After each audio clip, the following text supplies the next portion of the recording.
Hola, ¿qué tal? Bienvenidos a nuestro tema número uno de nuestra materia de derecho. Y nuestro primer tema es la historia del derecho en México. Obviamente, este es un tema histórico realmente, donde vamos a tocar algunos puntos que tienen que ver con los antecedentes de las leyes ya formales en México. Y vamos a hacer un recorrido respecto de diferentes elementos que le dieron forma y sentido a lo que hoy conocemos como las leyes. También debemos de ser claros y concisos en establecer que, bueno, pues la legislatura mexicana o las leyes mexicanas se han ido modificando con el tiempo y este, cada legislatura, que es de cada 3 años, bueno, pues junto con los senadores hacen modificaciones, cambios, reestructuras, a partir de, obviamente, los tiempos que se vive, ¿no?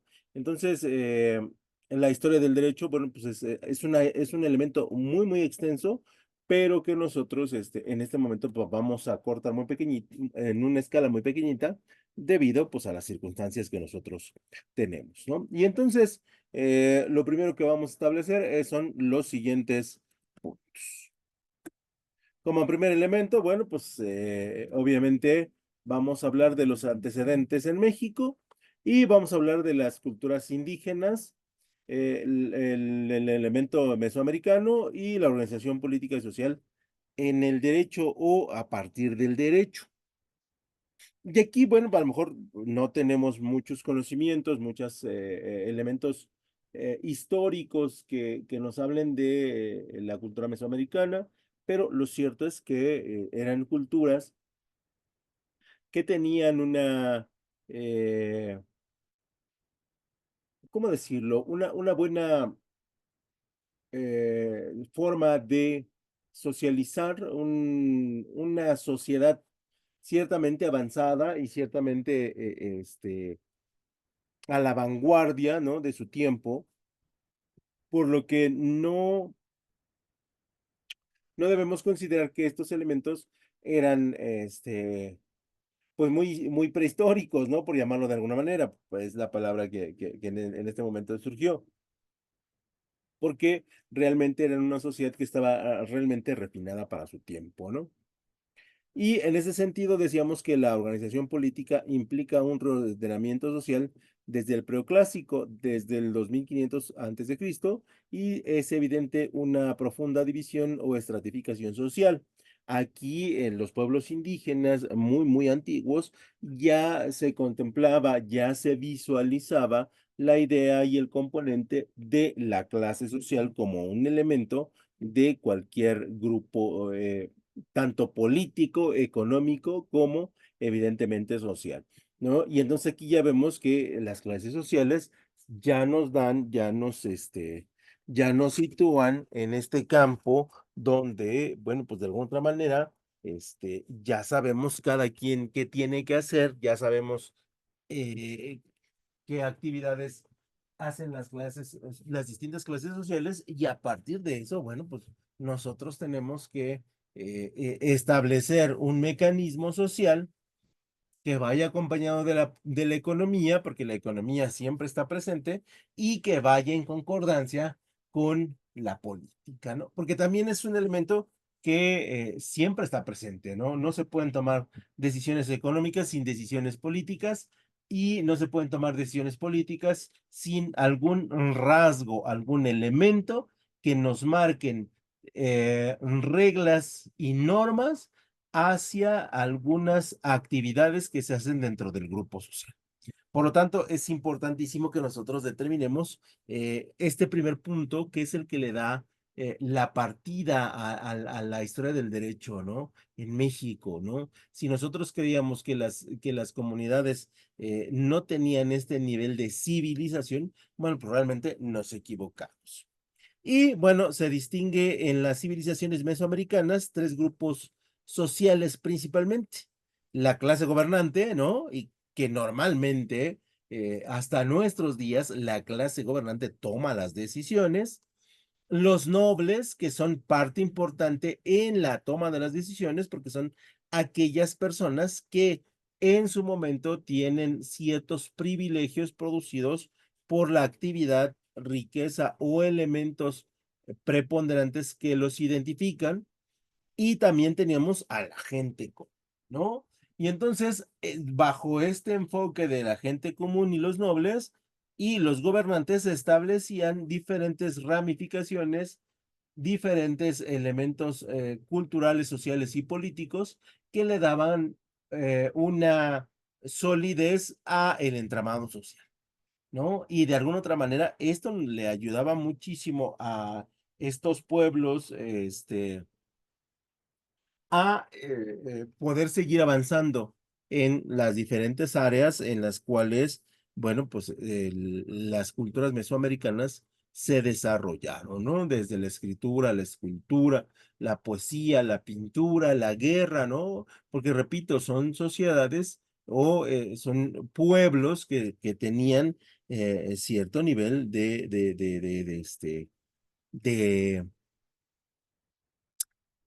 de posibilidades de ser muy especialistas, ¿no? Por lo tanto, la organización social y política de las civilizaciones mesoamericanas se caracterizó por, número uno, una estructura social, como ya lo habíamos comentado, bajo tres enfoques. Y aquí, lo general, que ya lo habíamos mencionado, dos diapositivas anteriormente, se distinguen los gobernantes, los nobles y la gente común. Y en algunos casos, los comerciantes y artesanos eran una clase social separada. ¿Por qué eran separados? Porque estos tenían contacto con otros pueblos y, bueno, de alguna otra manera no se les podría considerar parte del núcleo social que formaban los diferentes pueblos de Mesoamérica. Pero más, sin embargo, estos comerciantes y estos artesanos estaban sujetas o sujetos a las decisiones de los gobernantes, los cuales determinaban cuál era el futuro de los diferentes pueblos en relación pues, al avance, a la tecnología, a la economía, a la política o a la guerra que se estuviera suscitando, ¿no? Entonces, sí, es importante establecer que en la Mesoamérica, nosotros o la clase social determinaba que los artesanos y los comerciantes estuvieran por fuera. Ya en cuanto a la organización política,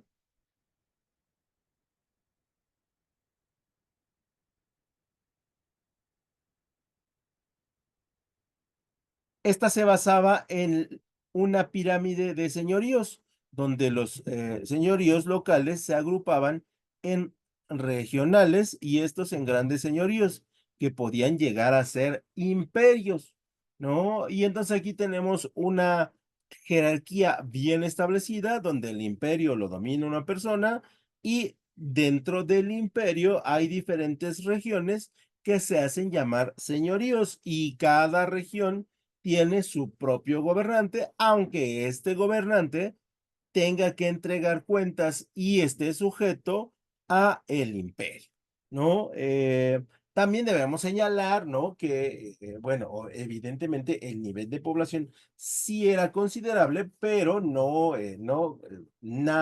se puede comparar con el número de poblaciones de la Nueva España o no se puede comparar con las poblaciones post la Revolución Mexicana, ¿no? Entonces, aquí sí había una gran cantidad de personas, pero no comparadas con los dos ejemplos anteriores, pero sí se establecía una jerarquía política que le daba sentido y sustento a las acciones del imperio en relación a su pueblo, ¿no? Y esto no, también obviamente tiene un enfoque económico porque le permitía a los diferentes señoríos hacer la recolección de los impuestos, hacer la recolección de los elementos básicos para que el imperio sobreviviera y de alguna otra manera, bueno, pues esto le daba solidez a los imperios.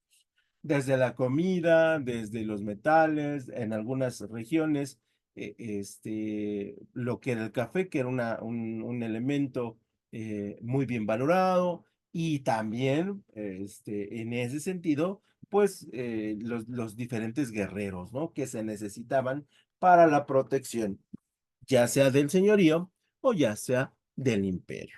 Y entonces esta organización política es simple, pero es eficiente desde el punto de vista del control de la población. En ese sentido, el gobernante era un jefe religioso y militar, ¿no? Que para tener esta doble funcionamiento o doble conocimiento o dobles actividades, debería tener una preparación bastante ardua y debería de ser una persona que en términos generales tuviera mucha cultura respecto de su imperio y tuviera muchos conocimientos respecto de todas las áreas que tenía que manejar. En ese sentido, el gobernante se elegía por línea de sucesión, es decir, por herencia familiar, como se hacía prácticamente en todo el mundo, ¿no? En estas etapas tempranas de la sociedad. Y de alguna otra manera, el gobernante era una figura que representaba lo divino, lo elegido y lo que le convenía al pueblo, ¿no? Porque se les consideraba que eran en algunos casos, no en el caso mexicano, por supuesto, pero en algunas otras culturas eran divinidades que bajaban a la tierra a convivir con su pueblo, ¿no? Y este enfoque realmente es muy poderoso, ¿no? Que tú puedas ver al Dios que baja y te habla, ¿no? No específicamente a ti, pero te habla para una guerra, para construir algo, para generar algo, debió ser un impacto muy, muy fuerte, ¿no? Desde el punto de vista del grupo social en el que, en ese sentido, los mexicas, los diferentes pueblos mexicas, se desarrollaban, ¿no? Y entonces, esto le daba una sensación de pertenencia, de solidaridad, de solidez a los diferentes imperios y a los diferentes señoríos, ¿no? Este, y de alguna otra manera nos permitía cierto nivel de pertenencia a donde vivo y defenderlo con los recursos que yo tuviera, ¿no? Ya sea en el caso de los agricultores, el, el sembradío, ¿no? Ya sea aquellas familias que tenían muchos hijos, con algunos mandándolos a la guerra,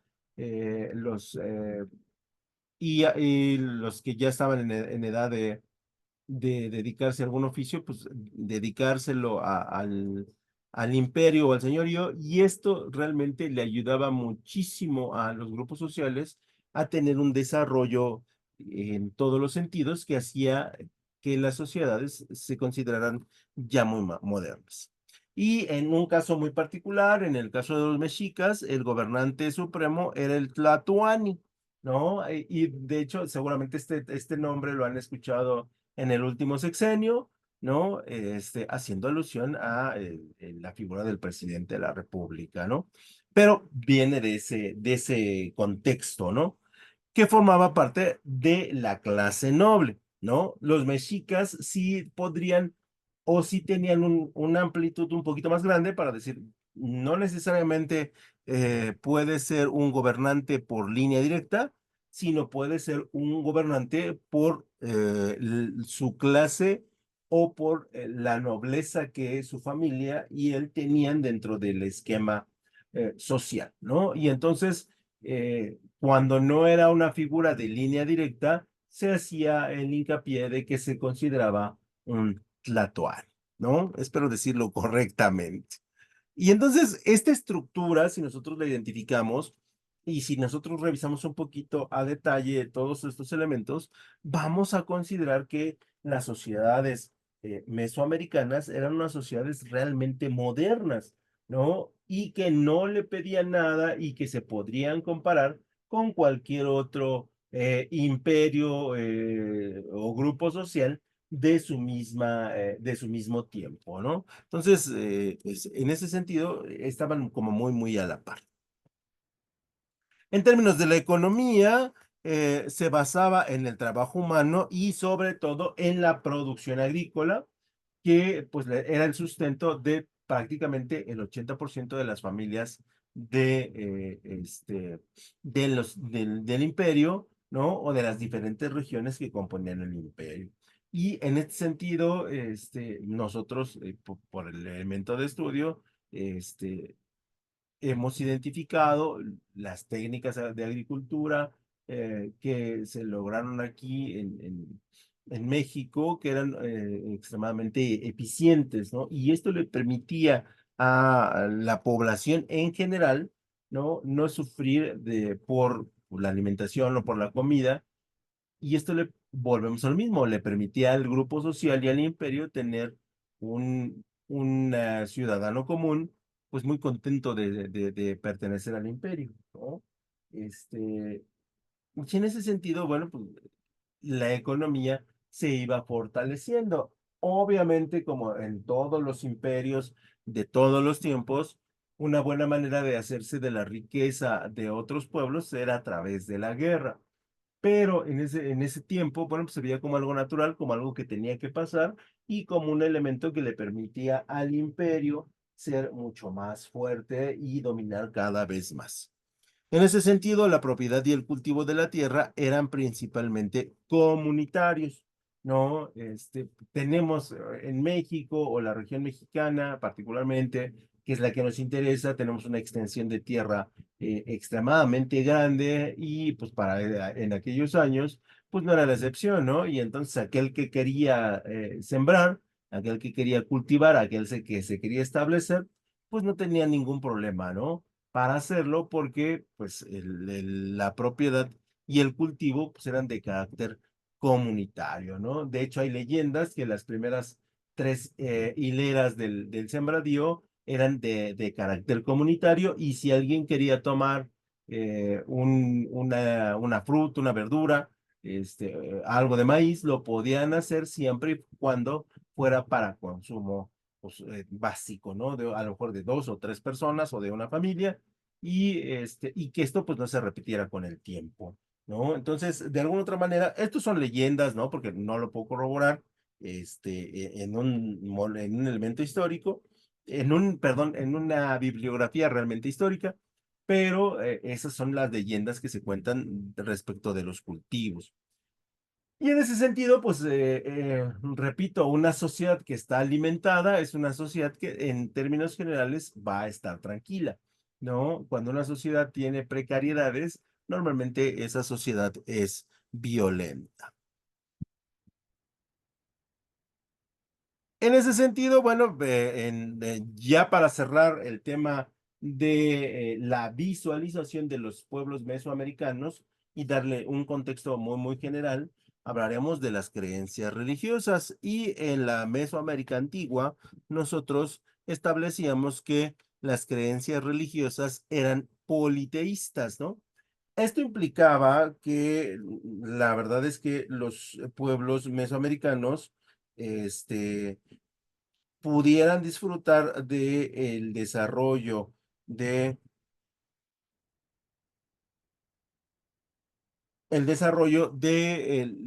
y alabanza a diferentes dioses, ¿no? Donde en la antigua Mesoamérica se tenía un catálogo bastante extenso, este, y no hubiera problema, ¿no? El Padre Sol, la Madre Luna, ¿no? Y el Dios del agua, y así nos íbamos, el Dios de la guerra, y así nos íbamos. Obviamente, cada imperio tenía una selección muy, muy específica de sus figuras a venerar, ¿no? Y algunos otros también dentro del desarrollo histórico, pues crearon sus propios dioses, ¿no? Pero todos basados en como una misma idea, ¿no? Y entonces en ese sentido, en la Mesoamérica antigua, pues, se tenían muchísimos dioses y teníamos, pues, de dónde elegir para poder levantar una plegaria. Y ya una vez que tenemos este contexto, nosotros podemos identificar que tenían economía, tenían política, tenían una rama social bien definida, teníamos obviamente desarrollo de conocimiento, porque en la antigua Mesoamérica se desarrollaron muchos conocimientos muy valiosos, y entonces pues hablamos de una sociedad pues realmente moderna, ¿no? Que fue creciendo o que iba creciendo y que esto implicaba necesariamente establecer elementos básicos del derecho.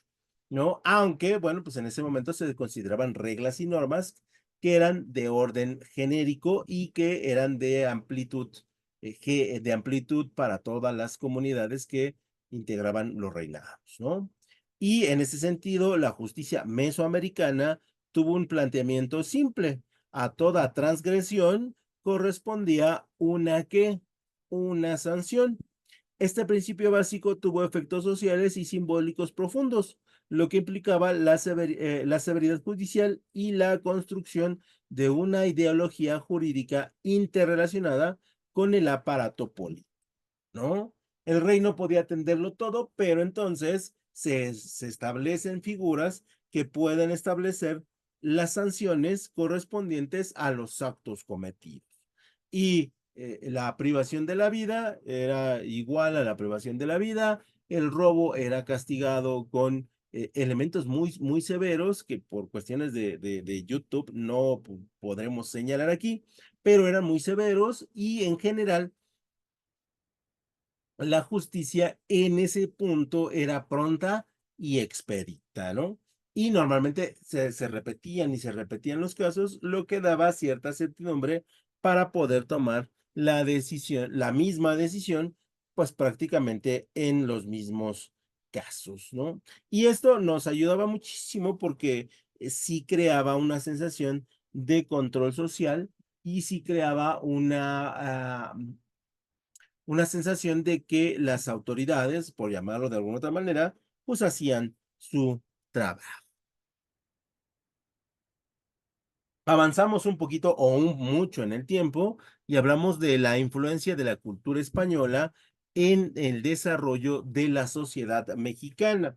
Y aquí, pues obviamente estamos hablando ya de un periodo muy adelantado que tiene que ver con la conquista, ¿no? Y donde, bueno, pues se cometieron ciertas atrocidades y ciertos elementos que, este, pues, dieron o conformaron la sociedad hoy como la conocemos. Y en ese sentido, la, la cultura española, como parte del desarrollo cultural, económico y social de ya el México, como lo conocemos, estableció el impuesto del sistema jurídico español, ¿no? Y esto implicaba que con la llegada de los españoles a México en el siglo 16 se impuso el sistema jurídico de aquella nación, donde ellos, pues obviamente no sabían que era México, sino por cuestiones históricas de Hernán Cortés, establecían que era la India, cosa que, bueno, pues estaban equivocados y en ese sentido crearon las leyes de Indias, ¿no? Considerando que ellos habían llegado a este territorio cuando este, pues era un territorio inexplorado.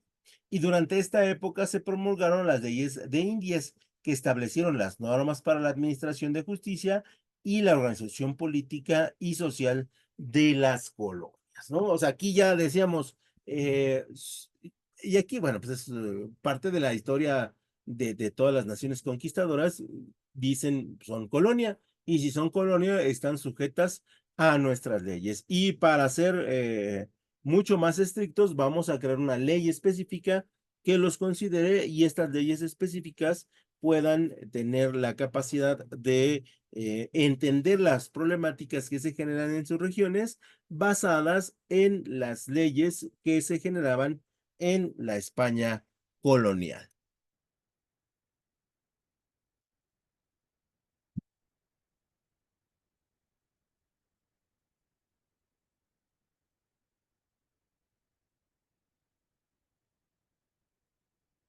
Y en ese sentido, el derecho colonial estipula ya de entrada obligaciones y facultades a los novohispanos, ¿no?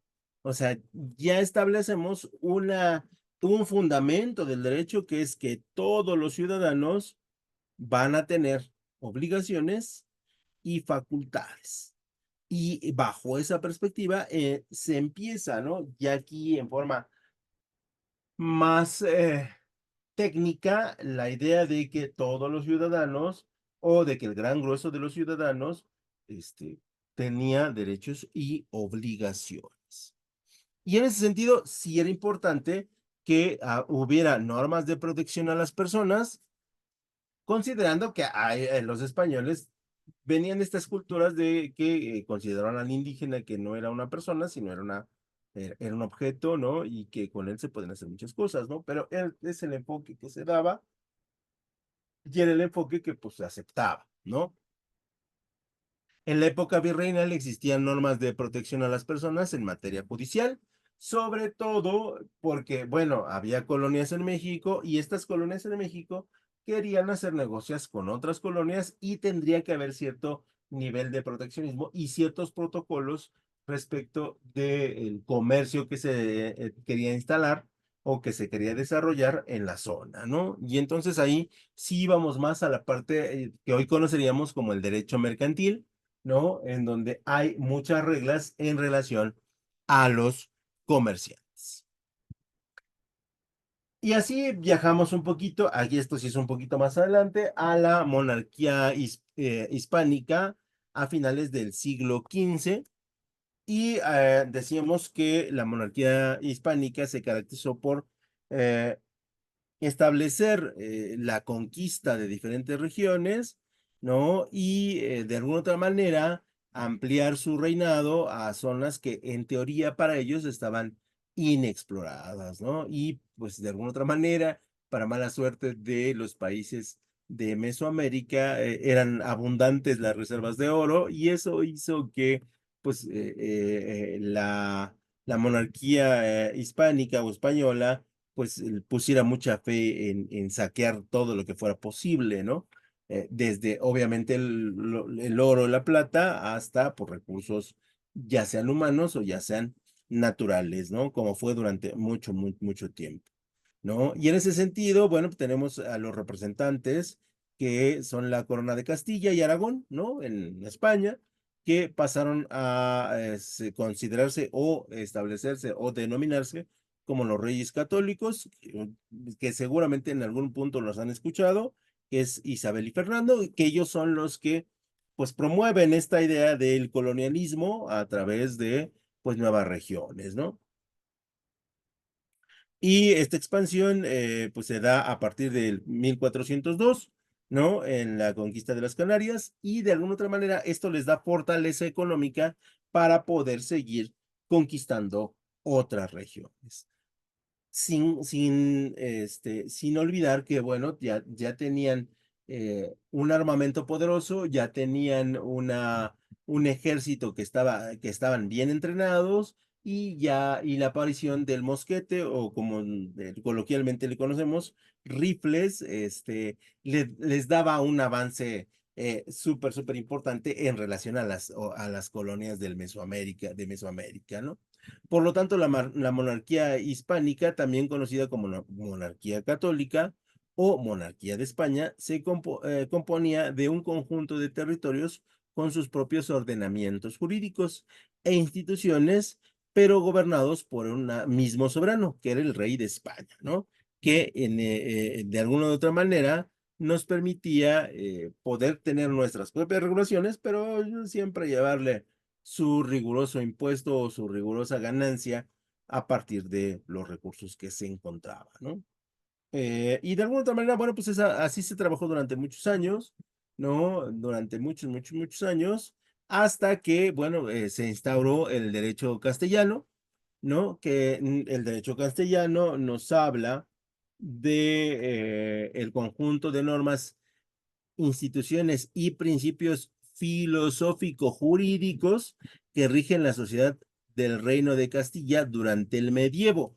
Ojo, aquí ya tenemos una estructura filosófica y jurídica, la cual está plasmada en un documento y ese documento sirve como base para impartir justicia.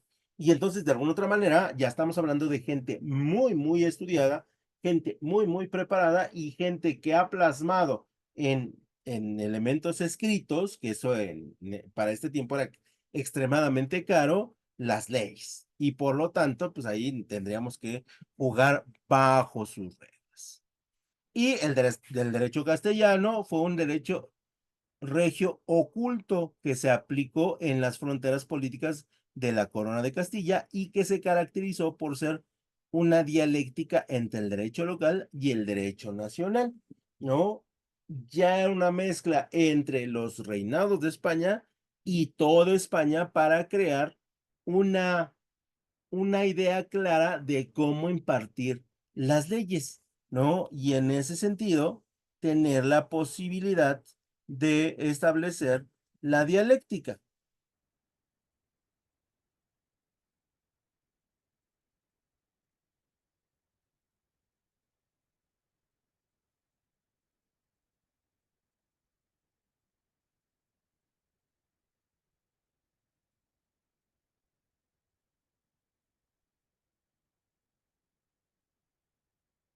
Ujú.